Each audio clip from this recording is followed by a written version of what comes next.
খলিফাতুল মুসলিমিন আমিরুল মুমিনিন হযরত ওমর রাদিয়াল্লাহু তাআলা আনহু একদিন বলছেন যে এই পৃথিবীতে আমি আমার নিজের জীবন এরপরে সব থেকে বেশি যেই মানুষটাকে ভালোবাসি তিনি হচ্ছে বিশ্বনবী মুহাম্মদুর রাসূলুল্লাহ সাল্লাল্লাহু আলাইহি ওয়াসাল্লাম।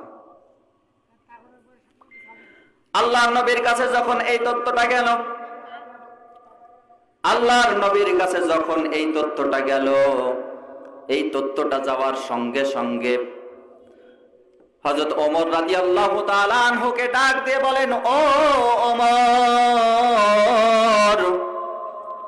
তোমার ঈমানের মধ্যে ভেজাল রয়েছে, তোমার ঈমানটা এখনো পর্যন্ত পরিপূর্ণ হয় নাই। আমিরুল মুমিনিন খলিফাতুল মুসলিমিন ওমর রাদিয়াল্লাহু তাআলা আনহু বুঝতে পারলেন রাসূল সাল্লাল্লাহু আলাইহি ওয়াসাল্লাম কোন দিকে ইঙ্গিত দিয়েছেন।